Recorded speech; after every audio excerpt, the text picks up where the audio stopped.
창세기 1장 1절입니다.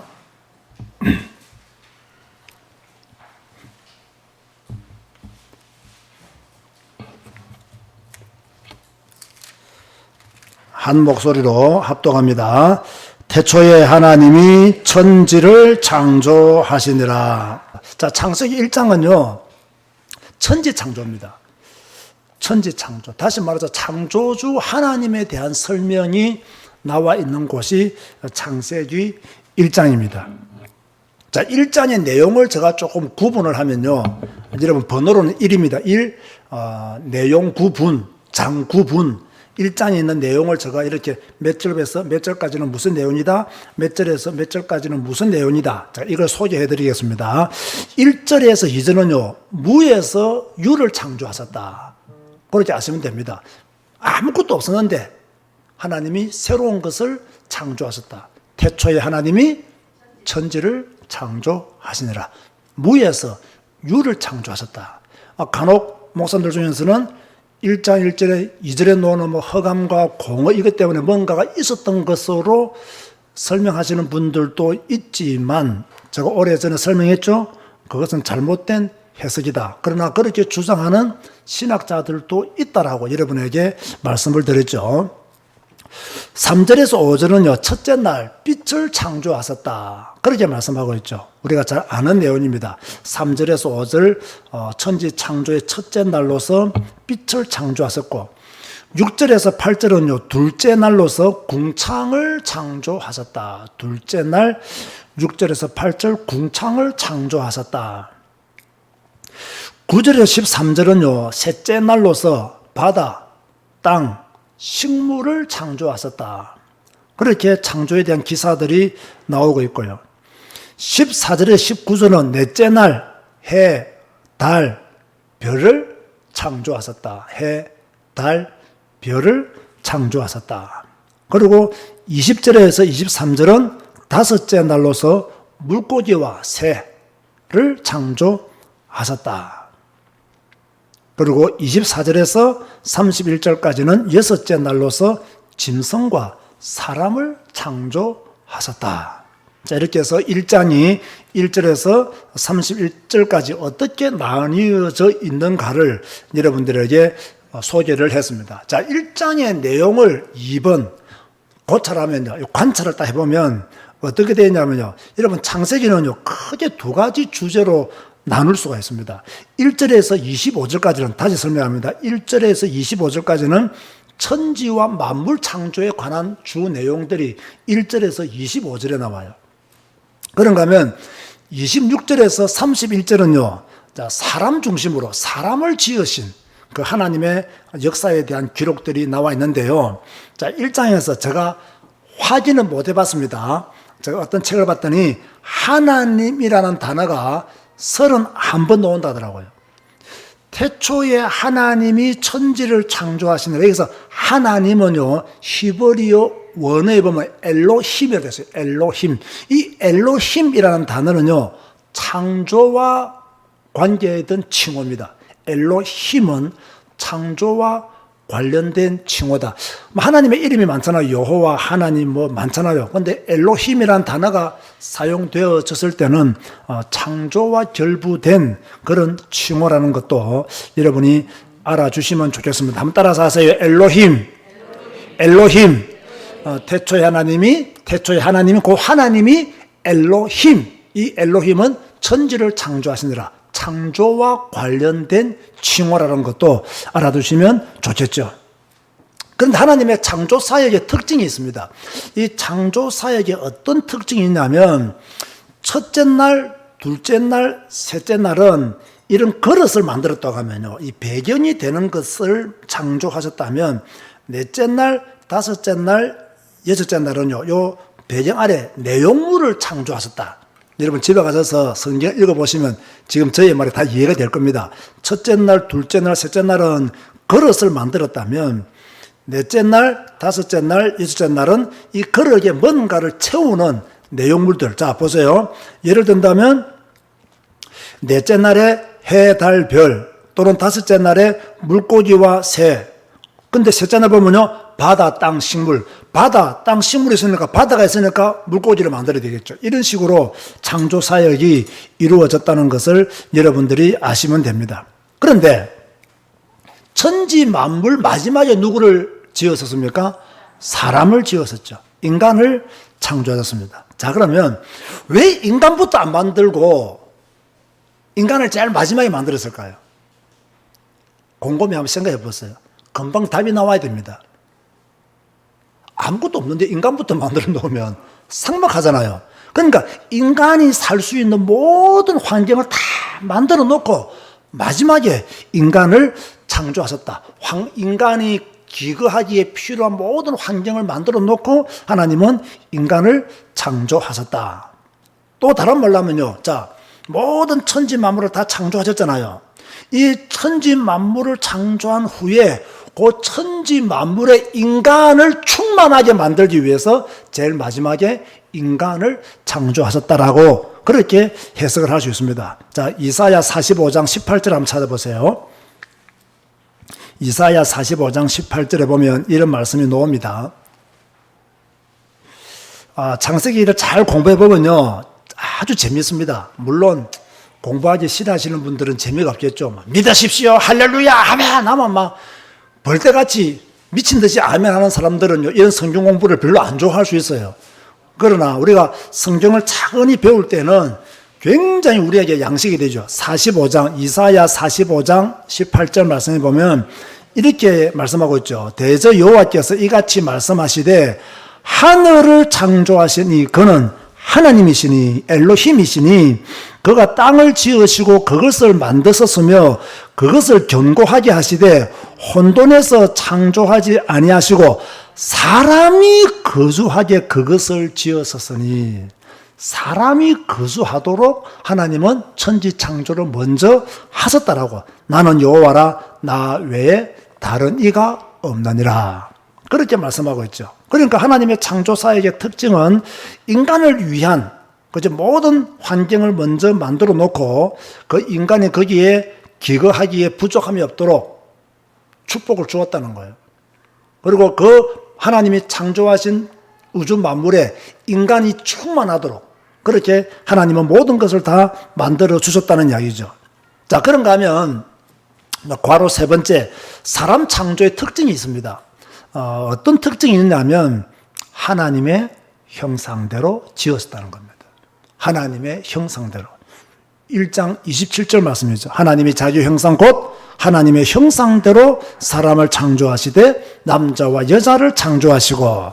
자, 형상이라니까 우리의 모습이 하나님을 닮았다.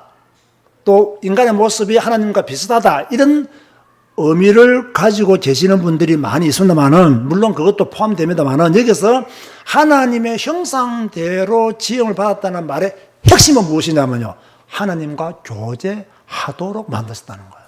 이게 핵심입니다.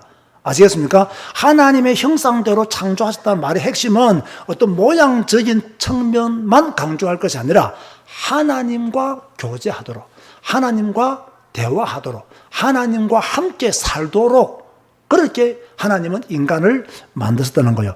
이것을 가르쳐서 제사장적 축복이라고 합니다. 자, 제사장적 축복은 뭐라고요? 하나님이 인간을 하나님의 형상대로 만드셨는데 여기에 핵심은 뭐라고요? 하나님과 교제하도록 만드셨다. 이것을 무슨 축복이라고 말한다? 제사장적 축복이라고 말한다. 그런가 하면 하나님은 사람에게 모든 것을 다스리는 권세를 주었잖아요. 28절 말씀에 하나님이 그들에게 복을 주시며 하나님이 그들에게 이르시되 생육하고 번성하여 땅에 충만하라. 땅을 정복하라. 바다의 물고기와 하늘의 새와 땅에 움직이는 모든 생물을 다스리라 하시니라. 자, 이것을 가르쳐서요, 적어놓으세요. 왕적인 축복이라 그렇게 표현합니다. 왕적인 축복이라. 자, 그럼 하나님은 인간에게 27절을 통해서는 제사장적 축복을 주었다고 보는 것이고요. 28절을 통해서는 왕적 축복을 주었다는 것이에요. 하나님과 교제할 수 있는 제사장적 축복과 땅을 다스리는 왕적 축복을 받은 자가 누구냐? 유일하게 사람이라는 거예요. 그래서 사람은 하나님의 피조물 중에서 최고의 축복을 받은 그런 존재인 것이죠. 자, 괄호 필요 없이 큰 세 번째입니다. 구속사적인 해석을 하겠습니다. 지금부터 중요하죠. 그런데 인간이 제사장적 축복도 받았고 왕적 축복도 받았는데 무엇으로 말미암아 이것을 상실했을까요? 그렇죠? 인간이 하나님을 떠남으로 선악과를 따먹음으로 말미암아 하나님으로부터 받았던 제사장적 축복과 왕적 축복을 잃어버리게 된 거죠. 상실하게 된 거죠. 자, 그런데 보세요. 그럼 이것으로 끝났느냐? 끝나지 않았다는 거예요. 왜 끝나지 않았습니까? 마지막 아담으로 오신 예수 그리스도께서 제사장적 축복과 왕적 축복을 우리에게 회복시켜 주셨다. 아멘 하시기 바랍니다. 그죠? 자, 증거가 어디 있냐? 고린도후서 4장 6절 보세요. 고린도후서 4장 6절. 한번 찾아보시면 이렇게 말씀이 기록되어 있어요. 고린도후서 4장 6절. 한번 큰 소리로 읽어볼까요? 고린도후서 4장 6절. 시작. 어두운 데에 빛이 빛이라 말씀하셨던 그 하나님께서 예수 그리스도의 얼굴에 있는 하나님의 영광을 아는 빛을 우리 마음에 비추셨느니라. 이게 무슨 말씀이냐면요, 영적으로 허감 가운데 있던 우리들에게 빛을 비추어 주신 분이 누구시냐? 예수 그리스도라는 거예요. 하나님이 우리에게 예수 그리스도의 얼굴에 있는 하나님의 영광을 아는 빛, 우리의 마음에 비추어 주셨다. 할렐루야. 그래서 우리는 예수 그리스도로 인하여서 제사장적 축복과 왕적 축복을 회복받았다. 자, 그렇다면 마지막 네 번째로요, 우리는 무엇을 우리 삶의 창세기 1장을 통해서 적용해야 되느냐? 나는 제사장적 축복과 왕적 축복을 소유한 사람이다. 자, 이런 확신을 가지시기 바랍니다. 예수 그리스도께서 이미 우리를 구원하셨고 우리를 하나님의 자녀로 만드셨고 예수 그리스도께서 우리와 함께 하시고 우리를 주장하고 계시잖아요. 그 여러분은 연약한 사람이 아니라 늘 우리는 너무 겸손해서 나는 부족합니다, 모자랍니다 이렇게 말하지만, 그죠? 그런 말보다는 나는 예수 그리스도로 말미암아 제사장적 축복과 왕적 축복을 가진 자다. 자, 이런 믿음과 확신을 가지고 사는 것이 훨씬 더 신앙생활에 도움이 된다. 아멘 하시기 바랍니다. 자, 창세기 2장으로 넘어갑니다. 자, 너무 빠릅니까? 자, 이런 식으로 해서 창세기 50장까지를 끝낼 겁니다. 그리고 기회가 된다면 모세 오경을 이런 식으로 다 끝낼 겁니다. 하나님이 저한테 더 지혜를 주시면 요한계시록까지, 건강 주시는 데까지 한번 해보려고 합니다. 이해가 팍팍 오시죠? 이게 왜 이해가 팍팍 오냐면 우리 교회 성도들은 이미 성경을 기본적으로 10도 이상은 했잖아요. 그죠? 기본적으로 10도 이상은 했거든. 그러니까 빨리빨리 핵심만 말해도 금방금방 이해가 되는 거예요. 자, 창세기 2장은 뭐냐? 창세기 1장은 천지를 창조하신 하나님, 천지 창조, 창조주 하나님이라고 큰 주제를 붙였다면 창세기 2장은요, 사람과 언약을 맺으신 하나님입니다. 사람과 언약을 맺으신 하나님. 자, 2장을 구분합니다. 2장 구분. 1절에서 3절은요, 이제 여섯째 날까지 하나님이 창조 사역을 마쳤으니까, 그 다음 뭐가 나오겠어요? 안식일이 나오죠. 하나님이 쉬셨다. 라는 말씀이 나오죠. 1절에서 3절 내용입니다. 4절에서 7절은요, 첫 사람 아담의 창조가 4절에서 7절에 나옵니다. 8절에서 17절은요, 에덴 동산을 만드시고 선악을 알게 하는 그 나무의 열매를 먹지 말라고 언약을 맺으십니다. 그게 8절에서 17절의 말씀이죠. 그 다음에 18절에서 25절 말씀은요, 하와 창조와 아담과의 결혼입니다. 자, 1절에서 3절은 안식일 제정, 4절에서 7절은 첫사람 아담의 창조, 8절에서 17절은 에덴 동산 창설 및 선악과 언약, 18절에서 25절은 하와 창조와 아담과의 결혼. 자, 큰 두 번째 내용 관찰입니다. 자, 2장의 중심은 누구냐? 사람입니다. 1장의 중심은 천지창조죠. 그럼 2장은 어디에 하나님이 포커스를 맞추었느냐? 사람에게 포커스를 맞췄다는 거예요. 그래서 생기를 불어넣어 생년이 되야 하셨다라는 말씀이 나오죠. 그리고 사람을 위해서 에덴 동산을 만드셨다. 그 동산에서 함께 살 수 있는 여자 하와를 만드셨다. 그러나 이렇게 하나님이 생기를 불어넣어 생년이 되게 하시고 에덴 동산을 만들어서 그곳에 거하게 하시고 혼자 살면 외로우니까 외롭지 않도록 여자 하와를 만들어 주셔놓고 딱 한 가지를 금했죠.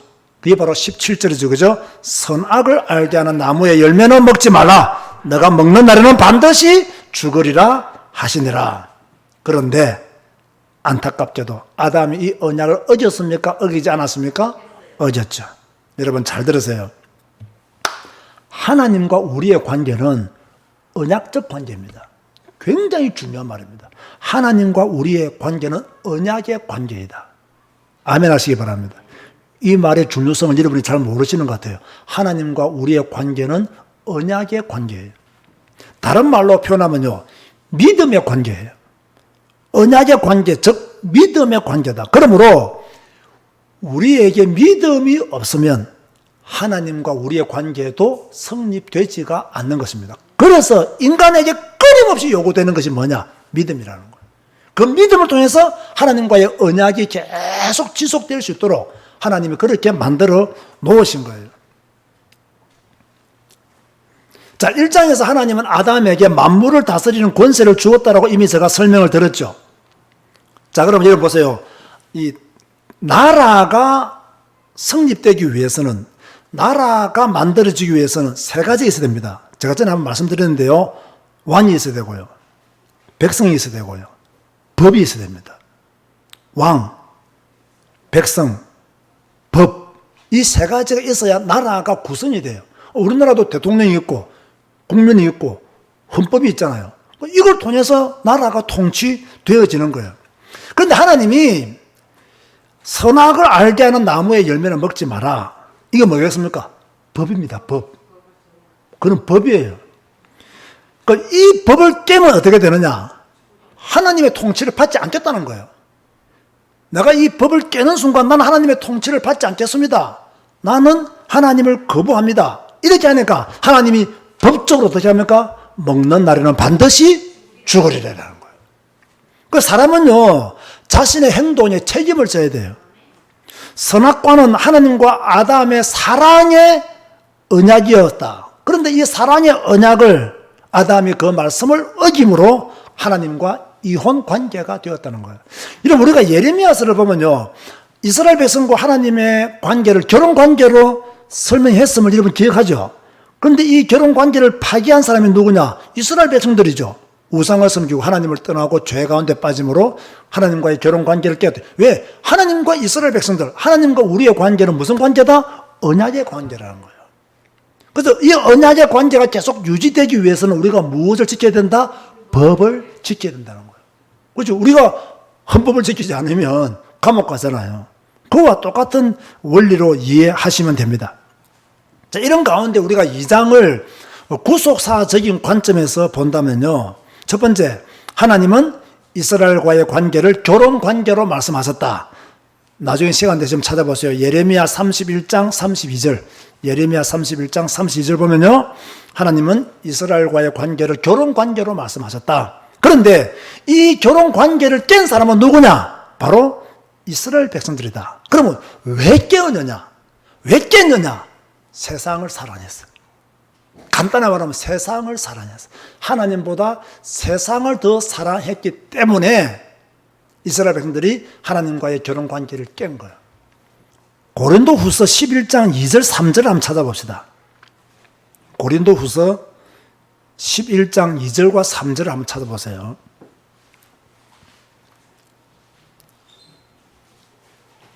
여기에 보면 이런 말씀이 기록되어 있어요. 바울이 한 말입니다. 고린도후서 11장 2절과 3절에 보면 내가 하나님의 열심으로 너희를 위하여 열심을 내노니, 자, 바울의 말이죠. 내가 너희를 정결한 처녀로 한 남편인 그리스도께 드리려고 중매함이로다. 그러나 나는 뱀이 그 관계로 하와를 미혹한 것 같이 너희 마음이 그리스도를 향하는 진실함과 깨끗함에서 떠나 부패할까 두려워하노라. 여러분, 우리도 두려워합시다. 우리가 그리스도를 떠나 부패할까 두려워해야 됩니다. 그래야 뭡니까? 하나님과의 결혼관계를 계속 유지해 나갈 수가 있는 거죠. 바울은 많은 사람을 그리스도께 중매하려고 열심을 내었습니다. 자, 우리가 캄보디아 복음을 왜 합니까? 캄보디아 사람들을 그리스도께 중매하려고 캄보디아 디사이플 바이블 스쿨을 세운 거예요. 그래서 캄보디아 목회자들이 그 자기민족을 향하여 복음 전함으로 그리스도께 중매하려고, 그리스도께로 인도하기 위해서 우리는 주의 종들을 키우는 신학교를 지금 운영하고 있는 거예요. 참 얼마나 큰 축복인지 몰라요. 우리 교회같이 작은 교회가. 그렇지, 우리 언택트 교회와 함께 연합하여서 정말 이 캄보디아 디사이플 바이블 스쿨을 세우고 부족하지만 이렇게 운영한다는 것은, 우리는 비록 뭐 건물도 없고 아무것도 없지만 중요한 것은요, 사람이에요. 누가 가르치느냐, 어떤 사람이 모이느냐, 이게 중요하거든요. 그래서 우리는 좋은 교수들과 좋은 학생들이 모이는 학교가 되도록 노력해야 됩니다. 자, 그래서 우리의 마음이 그리스도를 떠나 부패하지 않도록 해라. 여러분의 마음이 그리스도를 떠나 부패하지 않도록 하십시오. 그게 창세기 2장이 우리에게 주는 메시지예요. 자, 그런가 하면 적용. 하나님과 우리의 관계는 언약 관계다. 아멘 하시기 바랍니다. 하나님과 나와의 관계는 언약 관계다. 믿음의 관계다. 내가 믿음을 저버리면 하나님과 나와의 관계도 파기된다. 먹으면 반드시 죽으리라 하셨는데, 그죠?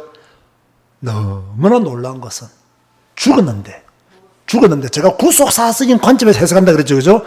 죽었는데 예수님이 오셔서 내 살을 먹고 내 피는 마시는 자는 반드시 살리라. 요한복음 6장 54절이에요. 죽었는데 예수님이 오셔서 내 살을 먹고 내 피를 마시는 자는 반드시 살리라. 이게 바로 구속사적인 관점에서 본 창세기 2장이에요. 자, 우리는 감사할 뿐이죠. 야, 정말 하나님의 놀라우신 은혜에 우리는 감사해야 되고 그 감사를 잊어버리면 안 됩니다. 창세기 3장입니다. 창세기 3장은요, 타락과 원시 복음입니다. 타락과 원시 복음. 자, 타락하면 아담과 하와가 하나님과의 사랑의 관계를, 언약적 관계를 깼다는 것이고, 원시 복음은 뭐예요? 최초의 복음. 최초의 복음이 창세기 3장에 나온다. 그죠? 자, 첫 번째 장 구분을 합니다. 장 구분. 자, 1절에서 7절. 1절에서 7절은 사탄의 유혹과 아담의 범죄입니다. 사탄의 유혹과 아담의 범죄. 자, 8절에서 13절은요. 8절에서 13절은 여호와 하나님과 범죄한 인간의 첫 만남입니다. 하나님과 범죄한 인간의 첫 만남. 8절에서 13절. 14절에서 19절은요. 하나님의 심판 선언과 원시 복음 선포. 14절 19절은 하나님의 심판 선언과 원시 복음 선포. 20절에서 21절은요. 가죽 옷을 입히심. 잘 아는 내용이죠. 가죽 옷을 입히심. 22절에서 24절은 아담의 추방과 에덴 동산 폐쇄. 자, 이렇게 3장이 1절에서 24절까지 다시 한번 읽어드릴게요. 1절에 7절 사탄의 유혹과 아담의 범죄, 8절에 13절 여호와 하나님과 범죄한 인간의 첫 만남, 14절 19절 하나님의 심판 선언과 원시 복음 선포, 20절 21절 가죽 옷을 입히심, 22, 24절 아담의 추방과 에덴 동산 폐쇄. 우리 보통 이렇게 예배를 드리면 생방송으로 예배를 들으시는 분들이 아멘도 잘하시고 댓글도 잘 다시는데 오늘은 다 필기하느라 필기하기에 바빠서 댓글을 잘 안 다시는 것 같습니다. 좋은 자세입니다. 이렇게 중요한 걸 가르치는데 댓글 단다고 중요한 걸 놓치면 그것도 미련한 자고 어리석은 겁니다. 그러니까 부지런히 적으시고 다 적고 시간 되면 아멘으로 그렇게 화답하시면 됩니다. 자, 내용을 관찰합니다. 내용. 자, 2장에서 주로 내가 어디에 포커스를 맞춘 기록이라고 말했죠? 사람에게. 그죠? 그 사람과 맺은 사랑의 언약, 그 내용이 2장의 내용인데 그 언약이 깨어졌다는 것이 3장의 내용이에요. 자, 아담과 하와는 하나님의 말씀을 불신하여 사탄의 말을 믿어버렸어요. 자, 누구의 말을 믿었다고요? 사탄의 말을 믿었어요. 여러분, 하나님의 말씀을 의심하면요, 사탄한테 당합니다. 그거 분명합니다. 여러분이 성경 말씀을 의심하잖아요. 딱 사탄한테 당합니다. 성경의 권위를 무시한다? 사탄의 밥이 됩니다. 그 사람은 교회 안에 있으나 사탄의 종입니다. 왜? 성경의 권위와 성경 말씀을 믿지 않기 때문이죠. 성경 말씀을 안 믿는 사람이 어떻게 하나님과 믿음의 관계가 성립될 수 있겠어요? 선악과를 따먹은 아담과 하와는 물론이요, 그 후손까지도 하나님과 분리되었죠. 왜? 선악과를 따먹음으로. 잘 들었어요. 아담과 하와는 물론이고 아담과 하와 후손까지도 하나님과 분리되었다. 원죄의 결과죠. 원죄. 그죠? 원죄의 결과죠. 하나님이 천지를 창조하시고 뭐라고 말씀하셨나요? 하나님 보시기에 좋았더라. 하나님이 보시기에 그게 하나님의 나라예요. 그 하나님 보시기에 좋았더라. 그게 하나님 나라를 향한 하나님의 표현이에요. 하나님 보시기에 좋았더라. 하나님의 나라가 그렇게 건설되어졌는데 아담의 범죄로 말미암아 사탄의 나라가 이 땅에 들어오게 된 거예요. 하나님이 보시기에 심히 좋았더라. 이것은 하나님 나라의 어떤 표현이라면 이 하나님 나라의 표현이 언제 탁 검역하고 깨어졌느냐? 아담이 사탄의 말을 믿고 범죄함으로 사탄이 왕노릇하는 시대가 창세기 3장에서 들어오게 되는 겁니다. 자, 이 중요한 시점에 사탄이 왕노릇하게 되는 그 중요한 시점에 하나님이 우리에게 주신 것이 원시복음입니다. 창세기 3장 15절이죠. 원시복음, 최초의 복음이죠. 내가 너로 여자와 원수가 되게 하고 네 후손도 여자의 후손과 원수가 되게 하리니 여자의 후손은 네 머리를 상하게 할 것이요 너는 그의 발꿈치를 상하게 할 것이니라 하시고. 자, 이 보면요, 딱 두 가지 후손이 나와요. 하나는 여자의 후손, 하나는 뱀의 후손입니다. 여자의 후손, 뱀의 후손. 제가 지금 마지막으로 구속사적인 관점에서 3장을 한번 풀어볼게요. 갈라디아서 4장 4절 한번 찾아보세요. 구속사적인 관점에서 봅니다. 창세기 3장을 구속사적인 관점에서 본다면 갈라디아서 4장 4절에 이렇게 말씀하고 있어요. 갈라디아서 4장 4절에 때가 참에 하나님이 그 아들을 보내사 여자에게서 나게 하시고. 자, 하나님이 때가 차니까 그 아들을 보내서 누구에게 나게 하시고? 여자에게 나게 하시고, 여자에게 나게 하시고, 율법 아래에 나게 하신 것은 여자에게서 나신 분은 누구다? 예수 그리스도다. 그죠? 그렇게 말씀을 했어요. 율법 아래에 난 것이 아니에요. 그죠? 여자에게서 나게 하신 거예요. 자, 그러면서 히브리서 2장 14절 15절 보세요.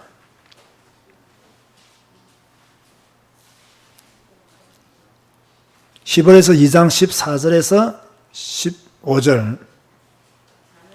자녀들은 혈과 육에 속하였으며 그도 또한 같은 모양으로 혈과 육을 함께 지니심은 죽음을 통하여 죽음의 세력을 잡은 자 곧 마귀를 멸하시며 또 죽기를 무서워함으로 한평생 매여 종로를 하는 모든 자들을 놓아주려 하심이니. 그래서 여자의 후손으로 예수 그리스도가 우리를 자유케 하려고 오셨다는 내용이에요.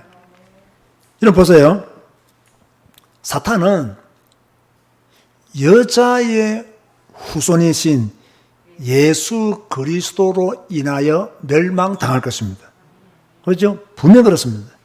뱀의 후손, 사탄의 모든 역사는 누구로 인해서 심판받고 멸망당하느냐? 여인의 후손이신 예수 그리스도. 여인의 후손이신 예수 그리스도. 이게 중요합니다. 제가 오래전에 그때 같이 가신 분들이 계실 겁니다. 제가 강의하는 중에 캄보디아에 계시는 분들에게 예수님은 누구의 후손입니까? 이렇게 물었더니 답이 뭐라고 나왔죠? 예수님은 남자의 후손입니다. 이렇게 대답을 했어요. 그래서 제가 깜짝 놀라가지고요. 왜 예수님이 남자의 후손이냐고. 여자의 후손이지. 창세기 3장 15절은 모르냐고. 성경을 모르면 우리는 우리 생각대로 대답하고 말하기 때문에 언제나 틀린 말을 한다. 예수님은 남자의 후손이 아니고 여자의 후손이다. 그걸 아셔야 된다. 여자의 후손이신 예수 그리스도가 사탄의 권세를 깨고 우리를 구원하셨고 우리에게 자유를 주셨다라고 그렇게 제가 아주 열변을 토한 적이 있었습니다. 그래서 성경을 안 보면요, 자기 머리로 자꾸 성경을 해석하다 보니까 다른 말을 자연스럽게 하는 거예요.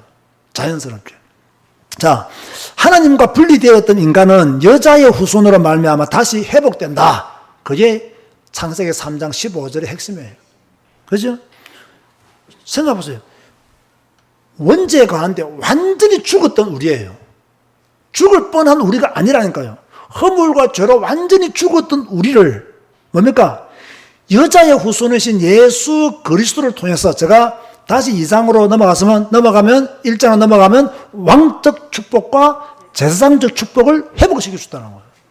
그래서 우리는 이 구약을 볼 때도 예수 그리스도의 눈으로 창세기를 보게 되면 복음이 더 확실해지고 더 은혜가 되는 거예요. 아, 이 속에도 예수 그리스도의 피가 흐르고 있구나.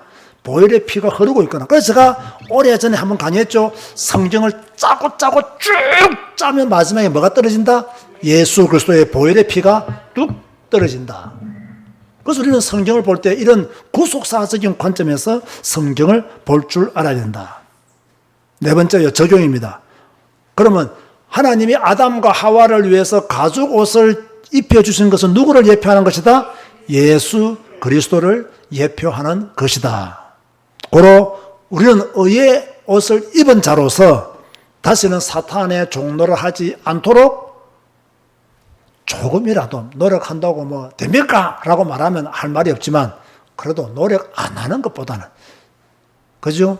누워 자는 것보다는 깨어 있는 것이 훨씬 더 좋습니다. 그러지 마시고 구속사적인 관점에서 우리 오늘 창세기 1장, 2장, 3장까지 보았습니다. 제가 준비는 5장까지 해왔는데 도대체 5장까지 한다는 것은 무리인 것 같습니다. 그런데 여러분이 너무 잘 들어줘가지고 3장까지도 이게 빨리 끝낼 수 있었던 것 같습니다. 앞으로 수요 예배는 이렇게 창세기를 제가 캄보디아 강의를 가기 전까지는 창세기를 장별로 이렇게 빨리빨리 공부를 좀 해 나가도록 할 테니까 빠지지 마시고 열심히 참여하시고 또 기록하시고 또 내년에 성경 읽을 때 도움이 되고 또 성경을 구속사적인 관점에서 볼 수 있는 눈들이 여러분에게 열려지게 되기를 바랍니다. 오늘 이 시작으로 어떻게 합니까? 진짜 하나님이 성경 66권 모든 장을 이렇게 풀도록 우리에게 은혜 주실 수도 있습니다. 있습니다. 그러니까 여러분들이 이런 시간들을 귀하게 생각하시고 또 기도하는 가운데 참여하시면 좋겠습니다. 기도하겠습니다. 주님 감사합니다. 오늘부터 창세기를 장별로 나누어서 또 구속사적인 관점에서 보게 하여 주시니 감사합니다. 성경을 배움으로 복음이 더 풍성해지게 하시고 성경을 배움으로 복음을 더 크게 누리게 하시고 성경을 배움으로 예수가 그리스도임을 다시 한 번 더 확신하는 시간이 되게 하여 주옵소서. 예수님의 이름으로 기도드리옵나이다. 아멘.